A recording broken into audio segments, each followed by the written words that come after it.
Welcome to the Nonprofit Voice, a podcast series brought to you by NonProfit Pro, the go-to resource for nonprofit management and strategy. In each episode, we're going to sit down with leaders of nonprofit organizations, the people responsible for paving the way for our sector, along with key technology strategy partners who are transforming our industry. Here at the Nonprofit Voice, we'll have refreshing conversations in which we will all learn more about the convergence of nonprofit and technology. Be sure to follow us on social media and visit our website to find more episodes of the Nonprofit Voice.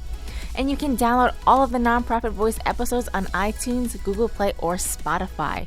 We will have all the links down below. Hey, what's going on, everyone? Welcome back to the Nonprofit Voice. My name is Nhu Te, and I'm the editor-in-chief of NonProfit Pro, and I'll be your host for today's episode. And as always, thank you so much for joining us today.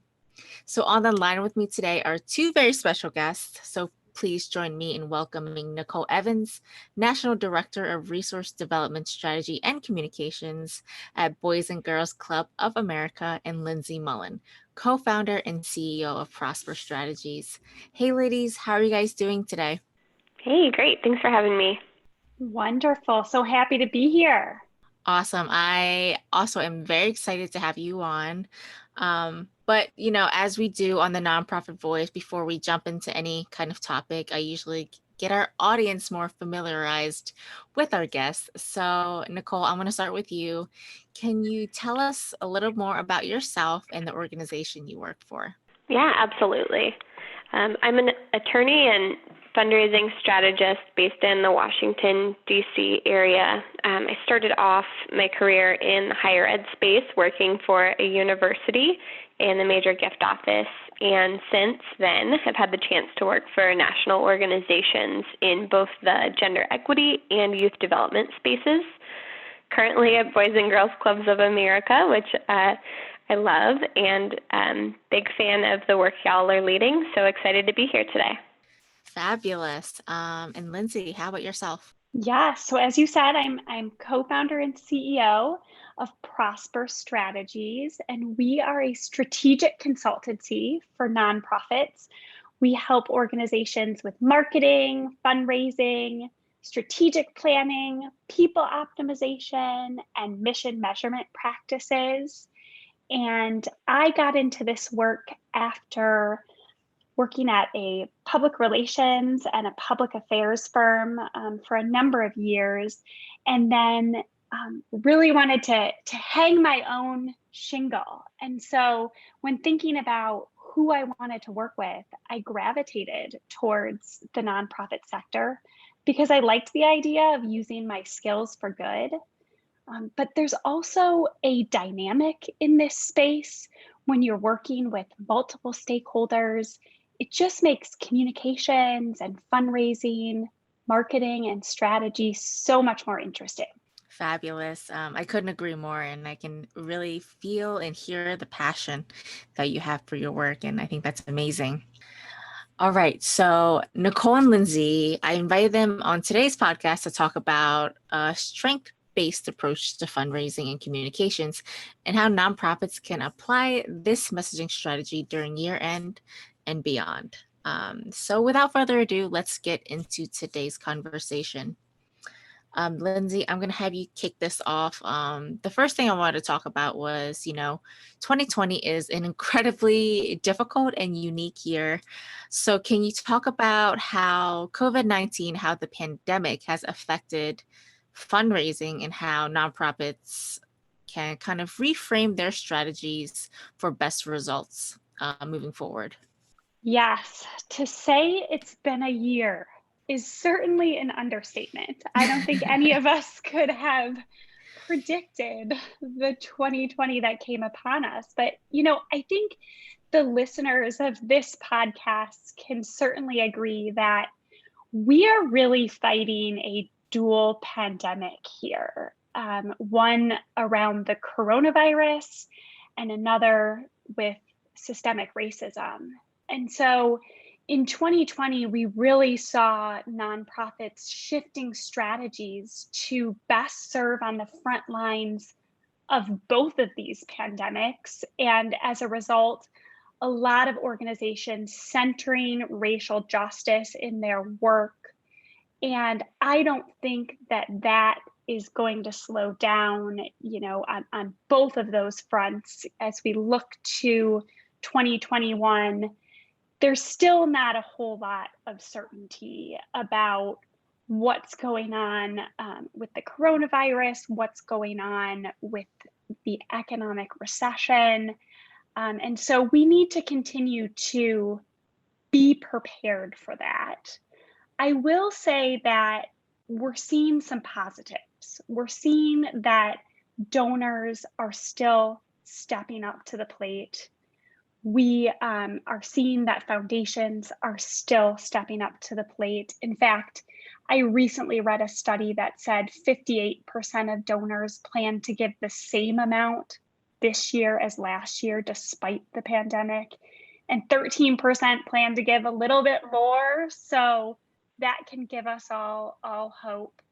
And I think the sector has a lot to be proud of in terms of the pivot to virtual events, to digital campaigns, to engaging donors in remote and online ways.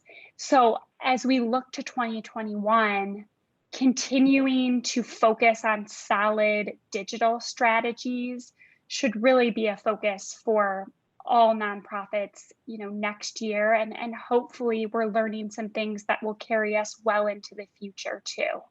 Yeah, echoing Lindsay, it's certainly not the 2020 that any of us anticipated. The mission of Boys and Girls Clubs is grounded in equity and helping every young person reach their full potential. As a national organization, we're really proud to represent the 4,700 local Boys and Girls Clubs that serve just under 5 million kids and teens every year. For us, what's really been successful is getting very clear on the case for support and really telling the story of how local clubs are community essential. When the pandemic first hit, clubs sprang into action from starting and running feeding programs, serving the kids of essential personnel who had no choice but to go to work, and offering virtual programming that kept kids engaged and learning and feeling connected in unprecedented times. In April of 2020, we stood up a dedicated campaign appeal that helped to really tell that story and engage donors in the solution to some of the issues that we're facing in their communities.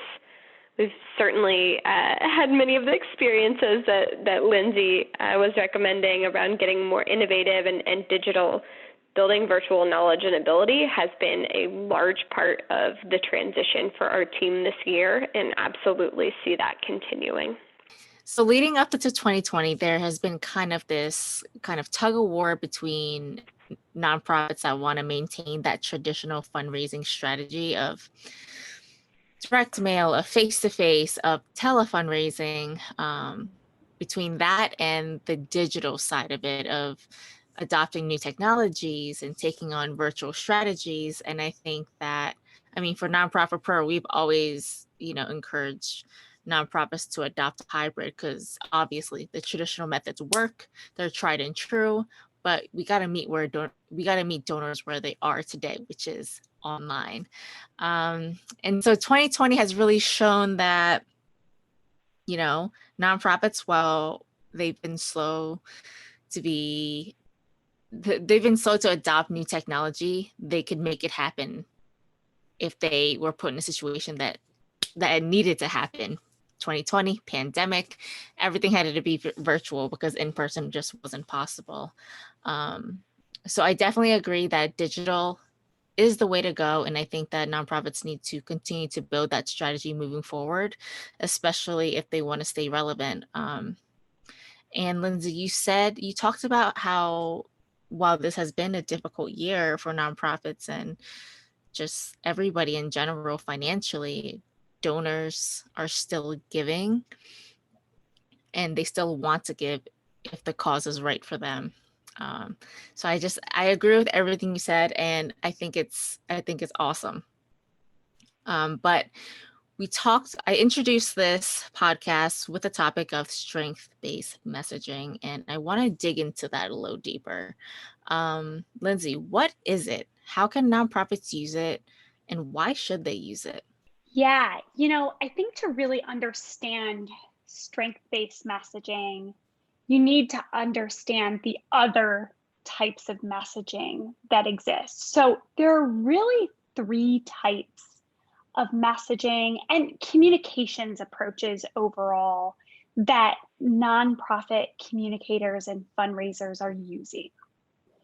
There's stereotype-based messaging, and that's messaging that exploits the condition of a group that experiences disadvantages in order to generate sympathy and support. So you're often seeing this type of messaging coupled with downtrodden imagery of people looking sad and in need. That's really kind of stereotype-based messaging in a nutshell. Then there's needs-based messaging that emphasizes the needs or the challenges of an individual or a group. And this has been the bread and butter of nonprofit communications for a long time, especially fundraising communications. It still has value. Organizations are still using it successfully. But communicating about needs, while it can compel donors, only works for so long before compassion fatigue sets in. And it can still be harmful to people and communities that nonprofits aim to serve by exploiting their conditions to solicit donations. So what many organizations are now moving toward is strength-based messaging. This is also referred to as asset-based messaging. And this type of messaging emphasizes the strengths, opportunities, and really the power of an individual group or community. So it represents people positively and in a way that feels true and empowering to them. So when nonprofits use strength-based messaging in their appeals, they focus on the good that can come from the work their organizations are doing, rather than the problems that cause that work to be necessary in the first place. They center the stories of real people, and they position them as whole human beings, not victims. They avoid defining people by their challenges. So an example of this would be, instead of saying the hungry, you would say those who have faced hunger. Or instead of calling someone a homeless person, you would say a person experiencing homelessness. Those subtle distinctions between the examples can really make all the difference. It's important to note that strength-based communication also often centers equity. So Nicole talked about how equity is very central to their work, and that is true of many nonprofit organizations. And so a lot of nonprofits are laying out guidelines around preferred terms and ways of referring to various groups and communities that have historically been marginalized. There are resources out there that nonprofits can turn to for help with this. Things like the AP Style Guide, or The Sum of Us has a progressives style guide. And this ensures that you're referring to people in ways that align with research about how they want to be identified. Yeah, for Boys and Girls Clubs of America, our journey towards strength-based messaging is really rooted in this desire for our language to be reflective of our mission and core beliefs, which are that with the right building blocks and support system, every kid can reach their full potential. We know language is very powerful and that the words we choose can emphasize the strengths and opportunity of those who we serve in a way that feels very true and empowering to them. We know this is essential both to positive youth development as well as to equity and inclusion work, as our emphasis on diversity, equity, and inclusion has really sharpened in 2020. This has become increasingly important. So in service of that mission, we hope that our language will uplift and empower the youth and communities we serve while still very effectively galvanizing support for the work that clubs make possible every single day. We're really excited to see this to life, and we know that our storytelling is going to be stronger as a result, and we're going to elevate the power that every young person has inside them to change the world and help tell that to our amazing group of partners and supporters. Yeah, that's really amazing. I love the way with just, small tweaks in language here and there. I think that it's just a great way to address the mission and the cause. And I love it. But Nicole, I know the Boys and Girls Club of America has worked with Lindsay and her team. So I'm curious, what are some of the steps you took as an organization to adopt a more strength-based approach in its communications? Yeah, absolutely. Engaging Prosper for us was certainly key to formulating and operationalizing our approach. We knew this was something we wanted to do, but really working with an organization that had respected expertise and had that track record navigating the journey both with other nonprofit organizations and with funders was really important to us. Really on the ground floor, what we did was build our knowledge about what it means to use strength-based communication and language and what that looks like in practice. From there, we partnered with Lindsay's team to collect and audit existing communication tools from across the organization. Many teams were putting together assets for different audiences, and we wanted to get a flavor of all of them. We kind of used that audit as well as a competitive analysis that Prosper did, pulling language from other similarly situated nonprofits, either in the youth development space or best-in-class national examples, just to really build our research arsenal and paint a really clear picture of both where we were as well as where we wanted to go with that larger environment in mind. From there, of course, just some good old-fashioned drafting, editing, reviewing, and of course, holding feedback and listening sessions with a broad group of internal stakeholders. For us, figuring out who the key internal stakeholders to engage in the process has been very essential, just recognizing the importance of change management. I think we're still on the journey. This is just the beginning for us, but the team is already so excited to be building muscle and infusing strength-based language as we learn. Certainly, Boys and Girls Clubs of America is on they're a big-ish nonprofit organization, and recognizing that we serve 4,700 local clubs as well. Having a dedicated expert and thought partner to really guide us on that journey has helped to keep it prioritized, to give us confidence, and just really help bring the whole thing to life, which has been tremendous. Well, that's amazing. And that's what I love to hear when I hear nonprofit clients and who work with agencies and consultants. You can really feel that partnership when good work is being done. So I commend you both for such amazing work that you do. Lindsay, I kind of want to bring you back here and, talk about strength-based messaging when you're working with other nonprofits. I know Boys and Girls Club is just is one example of the work you do, but I would love to hear some more. Absolutely. Yes. Nicole and I and the team at Boys and Girls Club have had some fun together. That's for sure. I think, Nicole hit on a lot of the process for doing this really well. there are a couple things that I would emphasize for other organizations that might be looking to move towards more of a strength-based approach. Nicole talked about, the education piece, really understanding what is strength-based messaging, how does it work?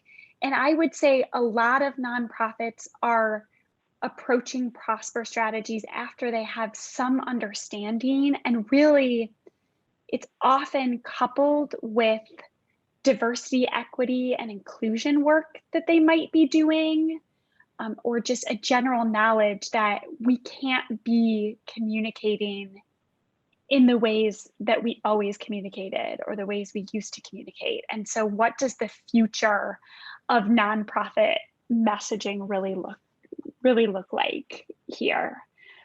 So that would be sort of step one. Step two, that's really important when you're developing strength-based messaging, is to involve multiple stakeholders in the work. So at Boys and Girls Clubs of America, they have a race equity communications committee that's been integral to the development of a strength-based messaging guide for the organization. And it's a group of folks from across the organization who just really bring diverse backgrounds and perspectives from their day-to-day work to the process. Often we involve community members, we involve funders, we involve individuals who benefit from a nonprofit services, so that we're really hearing from many sides about what this messaging needs to look like to be resonant to the folks who matter most to the organization. For Boys and Girls Club, we are developing a strength-based messaging guide, which is a really wonderful start. As Nicole talked about, we looked at sort of the current messaging across all of their departments, and we looked at what's going on with others in the youth development space and all of that, to put together a guide to help Boys and Girls Clubs shape their future communication. But many organizations are also developing actual strength-based messages and messaging platforms.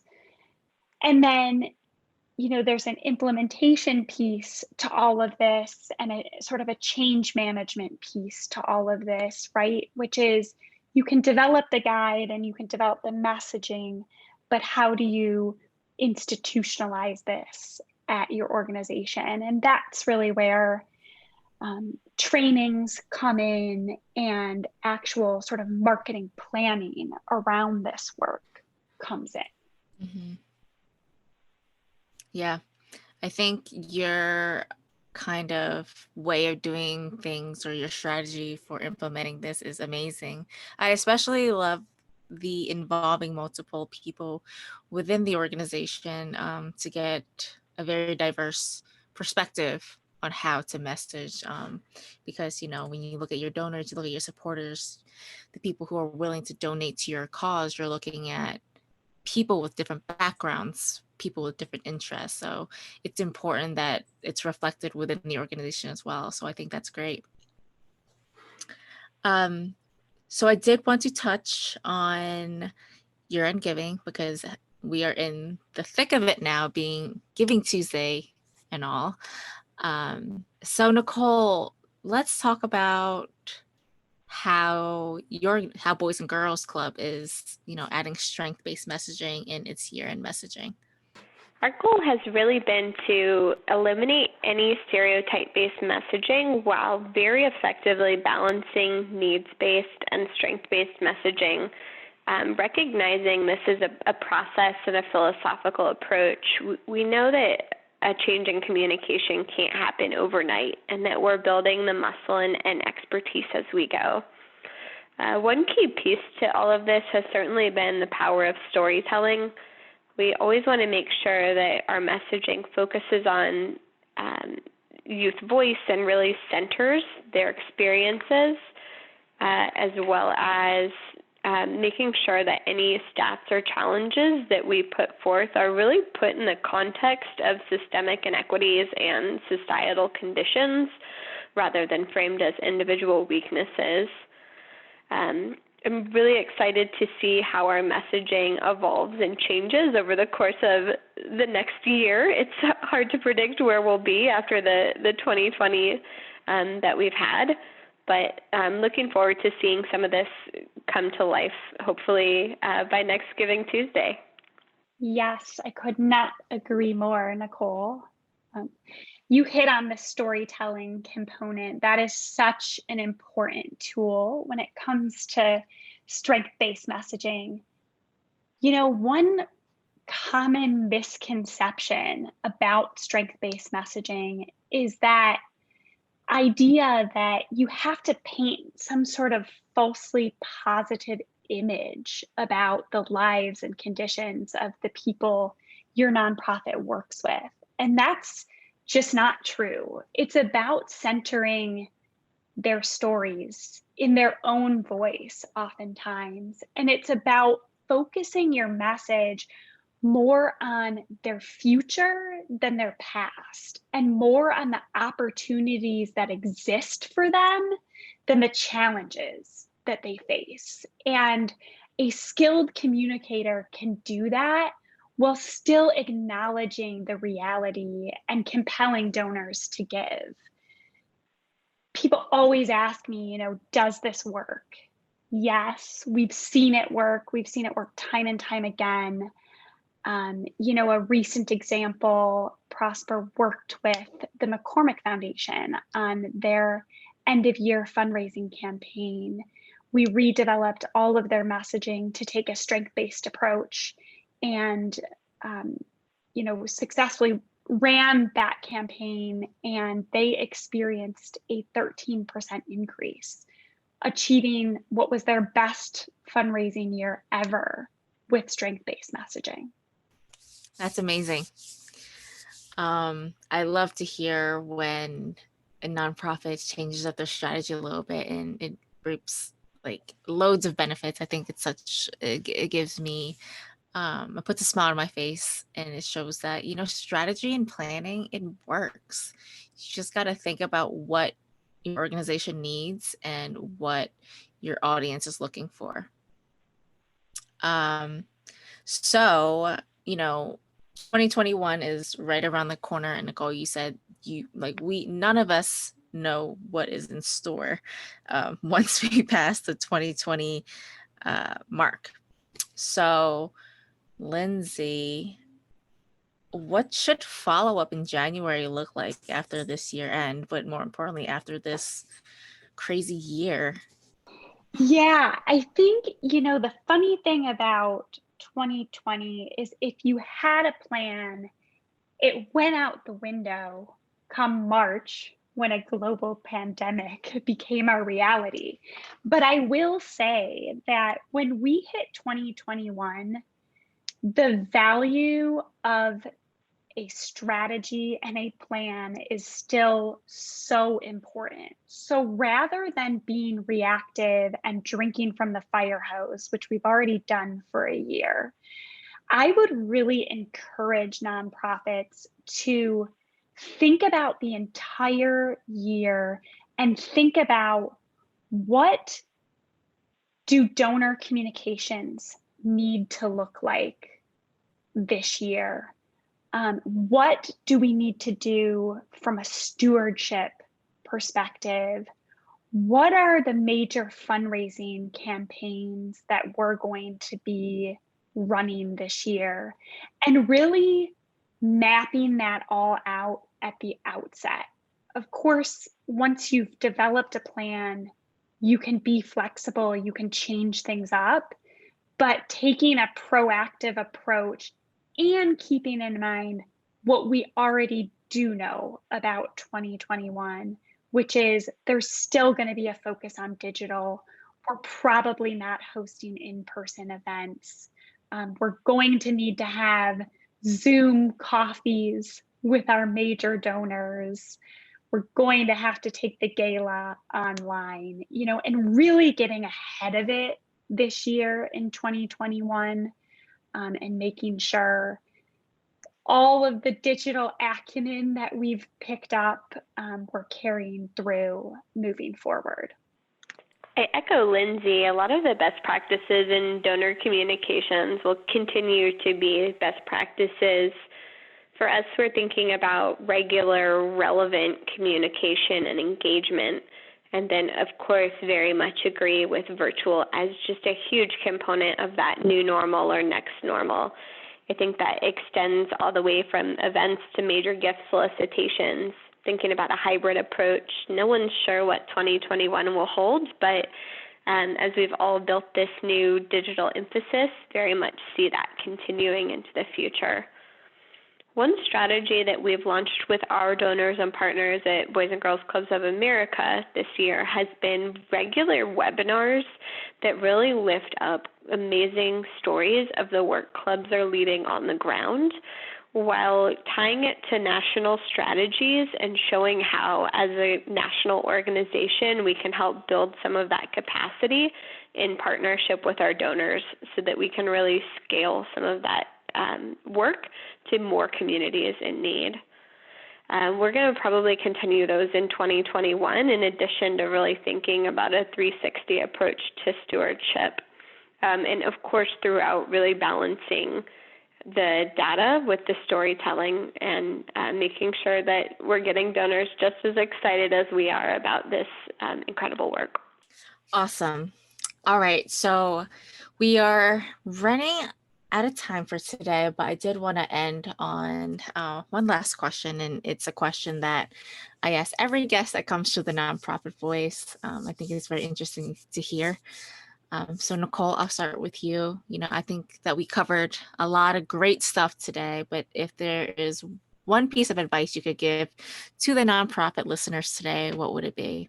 My advice would be, before you start the pivot to strength-based messaging, get very clear on your why and try to ground that in your mission or other shared values in the organization. It's important to put some muscle against the change management aspects of the process and make sure that key stakeholders are part of the change rather than feeling like the change is happening to them. It's definitely a journey, so be patient with yourself. And for us, we've grounded this whole effort in our shared value, both of the mission and DEI, but also continuous quality improvement. And so looking for incremental change, doing it a little bit better every time. And so, Lindsay, what's yours? Nicole hit on so many of the great points here. When we think about transitioning to strength-based messaging, I think for a lot of organizations or individuals, once they know what strength-based messaging is, they may feel like they want to do it overnight.